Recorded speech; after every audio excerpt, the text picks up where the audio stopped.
여러분 안녕하십니까? 포항 MBC 뉴스입니다. 포항 지진을 지열발전소가 유발했다는 학계 주장이 잇따르는 가운데 지열발전 사업에 참가한 유럽 업체가 한 차례 강진 이후에 철수해 유발 지진을 사전에 알고 있었다는 주장이 제기됐습니다. 하지만 정부는 관련 자료를 공개하지 않아 의혹을 키우고 있습니다. 김기영 기자입니다. 지난해 11월 15일 규모 5.4의 강진이 일어나기 7개월 전인 4월 15일 포항 흥해에서 규모 3.1의 지진이 발생합니다.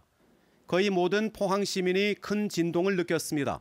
3.1의 지진이 일어난 때는 지열발전소에 물을 주입하던 시기, 10년 전 독일 란다우에서 지열발전을 하다 지진을 경험한 유럽 업체는 3.1 지진 후 곧바로 철수했다고 포항 시민을 대표한 조사단 자문위원이 주장했습니다. 유럽 B업체는 지열발전과 지진의 상관관계를 알아채고 발을 뺐는데도 정부가 지열발전을 강행한 게 아니냐는 의혹이 있는 대목입니다. 2017년 3월에 3.2 지진이 일어나면서 이 유럽 업체가 황급히 철수를 했습니다. 철수했다는 말은 무슨 말이냐? 벌써 그런 사고를 저질렀다 이거죠.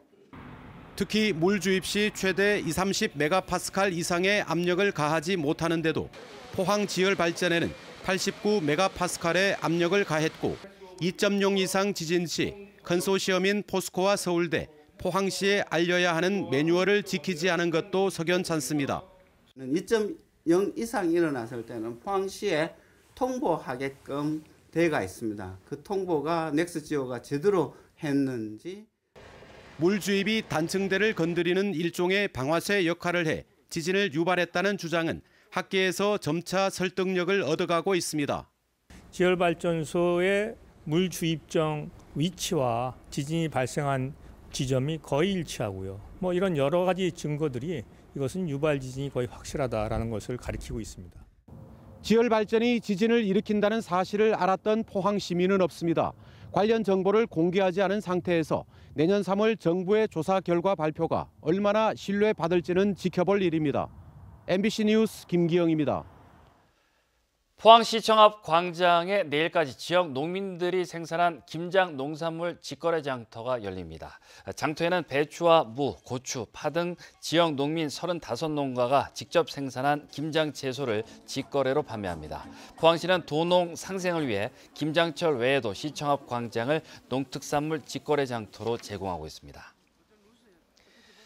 대구지방법원 포항지원 형사 2단독 권준범 판사는 포항시 보조금을 가로챈 혐의로 기소된 한국연예예술인 총연합회 포항지회장 A씨에게 징역 1년에 집행유예 2년, 사회봉사 120시간을 선고했습니다. A씨는 지난 2015년 8월부터 2016년 7월까지 포항시로부터 음악회 등 행사를 열기 위해 보조금 1억 1천여만 원을 받아 이 가운데 4,700여만 원을 생활비 등으로 사용한 혐의로 재판에 넘겨졌습니다. 서울 강서구 PC방 살인 사건을 계기로 심신미약 감형에 대한 반대 여론이 거센 가운데 대구지법 포항지원은 포항 약국종업원 살인 사건의 피의자인 45살 정모 씨에게 징역 30년의 중형을 선고하고 출소 후 15년간 위치 추적 전자장치 부착도 함께 명령했습니다. 재판부는 조현병을 앓고 있는 정 씨가 지극히 주관적이고 사소한 이유로 계획적인 살인을 저질렀고 범행의 내용과 방법이 매우 잔혹했다며 양형 이유를 밝혔습니다. 한편 이번 사건과 관련해 지난 10월에는 포항 약국 살인 사건의 가해 남성을 제대로 처벌하라는 청와대 국민청원이 제기돼 17만여 명이 참여했습니다. 울산 포항 복선 전철 사업 구간 중 가장 긴 송정 터널이 개통됐습니다. 울산시 북구 창평동과 경주시 외동읍 9월리를 연결하는 이 구간은 길이 10.2km로 울산 포항 간에 건설 중인 25개 터널 가운데 가장 깁니다. 울산 포항 복선 전철 사업은 76.5km에 모두 2조 6,600억 원이 투입되며 오는 2020년 개통될 예정입니다. 지역 창업 생태계 활성화를 위한 시민 포럼이 오늘 오후 포항 중앙상가에 위치한 창의 카페에서 열렸습니다. 오늘 행사에는 손은주 포스텍 시스템공학부 교수와 김유석 폐기물관리 스타트업 대표 등이 참석해 포항의 창업 생태계 조성과 지역 경제 활성화 등을 주제로 강연을 진행했습니다. 이상으로 포항 MBC 뉴스를 마칩니다. 고맙습니다.